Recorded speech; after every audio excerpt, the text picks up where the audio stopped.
जिंदगी भर काम किया आपने, आखिर ऐसा काम क्यों चुना कि आपके बाद आपके बच्चे को फिर काम करना पड़े और उसके बाद उसके बच्चे को फिर काम करना पड़े और उसके बाद उसके बच्चे को फिर काम करना पड़े? एक जिंदगी काफी है अगली 20 पीढ़ियों को मजा देने की। 40 लोगों की कमाई और संपत्ति एक तरफ रख दीजिए और मेरी आधी कमाई एक तरफ रख दीजिए, भारी पड़ेगा। जिंदगी भर काम करने का संकल्प हम सभी ने लिया हुआ है, चाहे नौकरी करे, बिजनेस करे, पॉलिटिक्स करे, तो काम ऐसा कीजिए ना कि कम से कम एक जिंदगी में 20 पीढ़ियों का काम कर।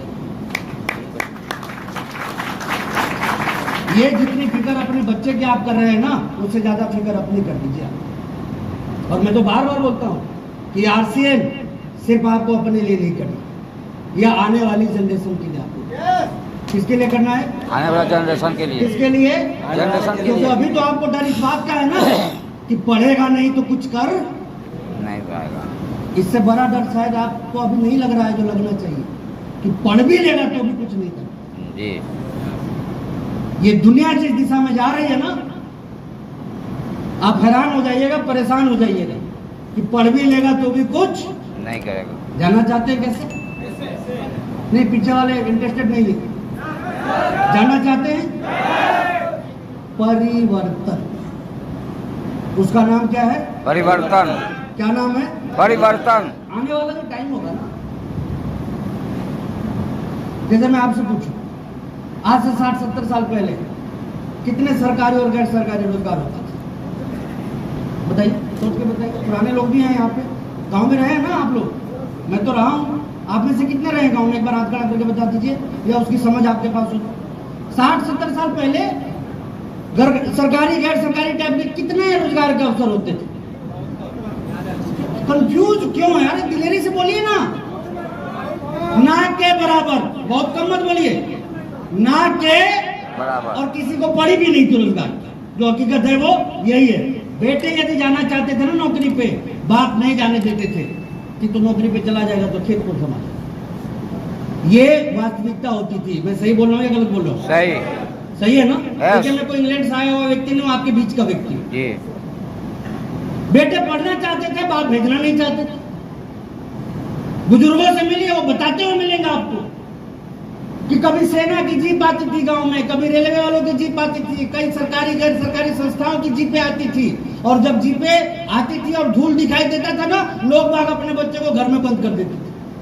और तब वो जीप वाले आके प्लान दिखाते थे कि देखिए आप अपने बच्चे को मुझे दे दीजिए, जिंदगी भर इसको पैसा मिलेगा, रहने का घर मिलेगा, खाने पीने पहनने का भत्ता मिलेगा, और जब ये नौकरी से रिटायर करेगा तो घर बिठा के इसको पैसा भी दिया जाएगा, बच्चों की पढ़ाई की व्यवस्था कर दी जाएगी। भला भला बहुत सारे पैकेज, जैसे आरसीएम के प्लान में भी सुबह सर बता रहे थे ना, ये भी मिलेगा, ये भी मिलेगा, ये भी मिलेगा। ऐसा ही मार्केटिंग प्लान कभी आर्मी वाले, कभी रेलवे वाले, कभी सेल, कभी भेल, कभी गेल, ये संस्थाएं, कभी कोल इंडिया अपने आसपास के लोगों को दिखा दी थी। और लोग बच्चों को कहाँ रखते थे? घर में नुका के। वो सारा प्लान देखने के बाद बोलते थे कि देखिए बात तो आपकी सब ठीक है, लेकिन माफी चाहते हैं, मेरे घर में कोई बच्चा ही नहीं। हकीकत बता। जी सर, जी सर। लेकिन ठीक अभी से 20 साल पहले से आज तक का सीन क्या है? उल्टा हो गया, उल्टा हो गया। अच्छा, उनको आना पड़ता है जीप लेके? No sir. क्या होता है? जीप भर के जाना पड़ता है, इसको ऐसे बोलो। हाँ जी। हाँ, और जाने के बाद में मिल जाता है? No sir. क्या ये दे रहा है दुरुस्त है आपको दे रहे हैं? नो। हाँ, नो। काबिलियत होने के बाद भी कई बार फेल हो जाता नहीं मिलता। ऐसा ही हो रहा है ना। और कई बार तो पैसे देने के बाद भी हम लोगों को नहीं मिल रहा है। क्यों? वो इंसान जो 60 साल पहले मिलने के बाद भी किसी चीज को लेना पसंद नहीं करता था, आज ना मिलने के बाद भी उस चीज को करना पसंद करता है। क्यों? परिवर्तन। क्या हुआ? परिवर्तन हो गया, जरूरतें बदल गई, स्थितियां और परिस्थितियां बदल गई। और यही चीज मैं आपसे कहना चाहता हूँ, वाई टू डू आरसीएम, परिवर्तन। बुरा मत मानिएगा, लेकिन मैं सच्ची बात बता रहा हूँ कि हम हिंदुस्तानी लोग ना पिछली रोटी खाए हुए हैं। जागते हैं लेकिन तब जब संभावनाएं ही खत्म हो जाती। नौकरी करने का इरादा बना, एक व्यक्ति का नहीं, पूरे परिवार का, पूरे खानदान का। अरे गार्जियन के बात छोड़िए, अब बच्चा भी चाहता है, पत्नी भी चाहती है, पति भी चाहते हैं कि हम सारे लोगों को मिल जाए, लेकिन गलत मिलती ही नहीं। मैं सही बोल रहा हूँ या गलत बोल रहा यस सही। हूँ? क्यों? क्योंकि कब जागे? जब सारा कुछ संभावनाएं खत्म हो। और अभी तो संभावनाएं खत्म हुई है, चंद सालों में जरूरतें खत्म हुई है। मैं आपको खुल के बता दूं, आज पैसे कमाने के जो भी साधन और संसाधन हमारे बीच में मौजूद है, वो सारे आने वाले समय में बदल जाएंगे। आज आप देखिए, आज के डेट के आप 20 करोड़पतियों की लिस्ट निकालिए, तो इसमें से लगभग 15 से 18 ऐसे करोड़पति निकलेंगे जिनके पास 20 साल पहले कुछ भी नहीं था, कुछ भी नहीं था। आज करोड़ों और अरबों में आपको दिखेंगे। मैं सही बोल रहा हूँ या गलत? सही। ऐसा है या नहीं? है। और यदि आप पुराने 30-40 साल पहले के करोड़पतियों को आप निकालिए, तो 20 में से 15 आपको ऐसे दिखेंगे जो जीने के लिए उनका परिवार अब संघर्ष कर रहा है। क्या कर रहा है? क्या कर रहा है? संघर्ष कर रहा क्यों हो रहा है ये सब चीज? भगवान की वजह से? नो। किस्मत की वजह से? नो। उसके पाप और पुण्य की वजह से? नो। नहीं हो रहा है ये सब। ये सारी चीजें हो रही है किसकी वजह से? परिवर्तन की वजह से। पिछले 20 सालों में इतने करोड़पति लोग इसलिए बने क्योंकि कमाने की संभावनाओं को उन्होंने ध्यान दिया, और उस संभावनाओं को तब पकड़ा जब लोगों ने उस पर ध्यान नहीं दिया, और नतीजा आज आपके सामने है रिजल्ट के तौर पे। यही चीज मैं आपसे कहना चाहता हूँ कि आने वाले समय में ना सिर्फ हमारे देश की, बल्कि देश के हर एक व्यक्ति की जरूरत बनने वाली है ये आरसीएम। क्यों बनने वाली है, थोड़ा इसको समझने का प्रयास कीजिए। शायद आपको नहीं मालूम होगा कि जो आरसीएम जिसकी चर्चा हम लोग कर रहे हैं, इसको आम भाषा में हम डायरेक्ट सेलिंग बोलते हैं। क्या बोलते हैं? Direct selling. या फिर देसी भाषा में इसको बोलते हैं network marketing. Any confusion? No. Okay, आगे बढ़े। यस। अब नेटवर्क मार्केटिंग की शुरुआत कब हुई? 1959 में। कायदे से वैधानिक तरीके से 1959 में। आज से लगभग 60-65 साल पहले। कहां से हुई? अमेरिका से। चकाई से तो नहीं हुआ ना? No sir. हाँ, देवघर। कहां से? विदेशों से। पक्का लकी वीजा से नहीं हुआ ना? नो। अमेरिका। राइट? क्यों शुरू हुआ ये, इसको समझते हैं। देखिए, दुनिया में एक अरस्तु का एक कोटेशन, बहुत से स्टूडेंट थे, बताइए क्या था? अरस्तु ने क्या कहा था?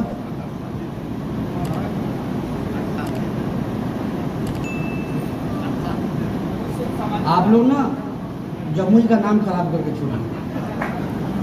चलिए आपकी जगह मैं बोल देता हूँ। आवश्यकता ही, उन्हीं ने कहा था ना ये। अब आप बोल दीजिए अपनी तरफ से,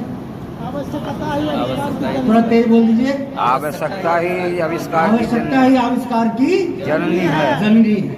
तो ये 1959 में नेटवर्क मार्केटिंग की लॉन्चिंग क्यों हुई? बिकॉज आने वाले परिवेश, परिस्थिति, माहौल और समय में सारे बुद्धिजीवियों को एक बात समझ में आई कि करने को लोगों के पास में कोई काम नहीं है। देखिए, मैं जब प्लान दिखाता था, मैं मेरी जिंदगी की सच्ची घटना बता रहा हूँ आपको, क्योंकि मैं सीधे सीधे अमीर बनने इस बिजनेस में आया था। 500, 5,000, 25,000 कमाने में आरसीएम नहीं आया था, ईमानदारी से बताओ। ना सेहत को ठीक करने आया था, ना ही रोग मुक्त भारत बनाने में आया था, क्योंकि उस टाइम ना गामा ओरिजिनल था, ना न्यूट्रीचार्ज था, और ना ही हेल्थ कार्ड हुआ करता था। अजय सर सही बोल रहा हूँ? कुछ भी नहीं था उस टाइम।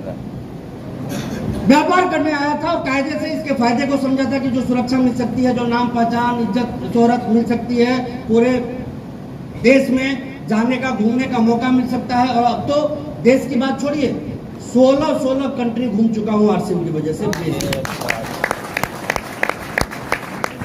और ये सारी चीजें जो हुई है ना, ऐसा मत मानिएगा कि ये बहुत बड़ी अचीवमेंट है, ये तो अभी शुरुआत है। मैं जो चीज आपसे कहना चाहता हूँ वो ये कि 3 साल तक मैंने आरसीएम में सिर्फ इसलिए प्लान दिखाया कि मुझे प्लान दिखाना आया। किस लिए दिखाया? कि मुझे आपकी तरह मैं निराश नहीं हुआ कि वो ज्वाइन नहीं कर रहा, वो ये नहीं कर रहा। मैं इसी से खुश था कि चलो 15 मिनट, 20 मिनट, 1 घंटा दे तो दिया सुनने के लिए। उससे क्या, मेरी जो क्वालिटी थी वो इम्प्रूव होती चली गई। बोलना आ गया मुझे, क्या बोलना है ये आ गया मुझे। कई बार गलती हो जाती थी, उससे बचने लग गए। कुछ प्रोडक्टों की नॉलेज आने लगी। अच्छा ये बताइए, ओरिजिनल का नाम हमने कभी सुना था? नो सर, प्रोकोटिनोल का नाम सुना था? No sir. प्रोकोफिनोल कौन सा जीव जंतु है तुम्हें पता नहीं था? नहीं। हाँ? लाइकोपीन, लाइसिन, कुछ भगवान का नाम कुछ भी मालूम नहीं था। क्या आयोडीन होता है, क्या आयोडीन सॉल्यूशन होता है और कैसे एंटीऑक्सीडेंट इसको ब्रेक करता है। जीवन में कभी ये सब सुने नहीं थे, बोलने की तो बात ही नहीं। आज आरसीएम का वो व्यक्ति जो कभी स्कूल कॉलेज नहीं गया, वो भी डेमो देता है कि देखिए इसके अंदर एंटीऑक्सीडेंट है, इसलिए देखिए 2004 लाख रुपए की इनकम, 4-5 से एयर कंडीशन कार, 7-8 आते आते मैं मेरे खुद के शानदार करोड़ों के बंगले में शिफ्ट हो चुका था। वो बंगला मैंने पटना के बहुत ही पौष एरिया में बनवाया। इतना ही नहीं, मैं आपको बता देना चाहता हूँ कि 2006-7 के फाइनेंस लीडर आते आते मैं हिंदुस्तान का सबसे युवा करोड़पति बन चुका था आरसीएम से, सबसे युवा। और ये सारी चीजें यदि मतलब मैं मेरी वो चीजें बता रहा हूँ ना जो आज नहीं, मैंने मेरी जिंदगी में लगभग 10, 12, 15 साल पहले हासिल किया हुआ। और ये सिर्फ इसी नमक, मिर्च, मसाले और टाइगर। बहुत लोगों को लगता है कि क्या होगा, करके तो देखिए तब पता चलेगा कि क्या होगा। वो होगा ना जो जिंदगी में आज तक कभी नहीं हुआ होगा। तैयार है इसके लिए? तो मैं कहानी पे था, 75 जब आया, पिताजी ने सीधे सीधे पूछा हमेशा आएगा? मैंने भी कहा हाँ। ग्रीन सिग्नल मुझे मेरे घर से मिल गया। और कहते हैं कि घर से जब सपोर्ट मिल जाए तो कामयाब होने की संभावना 10 गुना बढ़ जाती है या नहीं है? क्योंकि खाना भी मिलने लगा, खाने के साथ साथ रास्ते के लिए टिफिन भी मिलने लगा। और कभी मेरे से कोई नहीं पूछता था कि 10 बजे रात में क्यों आया, 12 बजे रात में क्यों आया, आज क्यों नहीं आया। ये सवाल मेरे से कभी नहीं पूछा गया। तो ये मेरे लिए बहुत बड़े चैन सुख की बात थी, क्योंकि बहुत लोगों को तो उनके घर वाले ही कामयाब नहीं होने देते। वो घर से निकलते ही फोन आता है, कहाँ है बेचारा, अभी निकला ही था। अच्छा, कई लोगों को फोन आता है, खाना खाए? तो क्या खाए, कितना खाए? मतलब किस्मत वाले हैं आपसे कि आप बोलते हैं कि चावल खाए तो कुछ पूछता नहीं है कि कितने दाने थे। वरना ये भी आपसे पूछ लिया जाए। ना पूछने वाले के पास कोई काम है, खाने वाले के पास कोई काम। मामला ऐसे ही चल रहा है। बहरहाल ये इनकम, इसके बाद वो जो इनकम मैंने अभी चर्चा करी आपसे दिसंबर 2004 की, वो अमाउंट थी 1,04,000। मैं ईमानदारी की बात बता रहा हूँ आपको। 1000 बार मैंने मेरी चेक को गिनना शुरू किया था। 21, 2.5, सैकड़ा, 1000, 10,000, लाख। थोड़ी ताज्जुब होगी, थोड़ी हैरानी होगी ये बात सुन के आपको। वजह ये है कि देखिए चीजें बदल गई, जमाने बदल गए, लोग पैसे देखने लग गए, लोगों के पास बहुत सारे पैसे होने लग गए। ये अब वो सीन नहीं है। लेकिन बात कब की कर रहा हूँ? 20 साल पहले की। और मुद्दा ये नहीं है कि 20 साल पहले की बात कर रहा हूँ। 2 साल पहले ये जिंदगी कितने पे चलती थी उस टाइम? कितने पे? 50 रुपये पर। भूल गए? मैंने क्या कहा? पिताजी कहते थे 50 महीने का 50 रुपया। भगवान कसम, ये जब 50 रुपए में पॉकेट में आते थे ना, जो मेरी की फीलिंग आती थी मैं क्या बताऊं आपको। भाई आप में से बहुत सारे स्टूडेंट है ना, ठीक है ये अमाउंट चेंज हो गया होगा, लेकिन फीलिंग तो याद है ना। तो सेम फीलिंग थी मेरे अंदर भी। और मात्र 2 साल के अंदर, 2-2.5 साल के अंदर जिंदगी कहाँ पहुंची? 1,04,000 महीने के। और वो भी आज नहीं, उस टाइम का 1 लाख, आज का लगभग 10 लाख। उस टाइम का 1 लाख, आज का 10 लाख। क्योंकि यहाँ पे जब मैं था लगभग 6,500 रुपए गोल्ड की कीमत थी प्रति 10 ग्राम। कितनी? 6,500, 6500। 6500 के आसपास। आप में से कोई जानकार होंगे तो आइडिया होगा जी।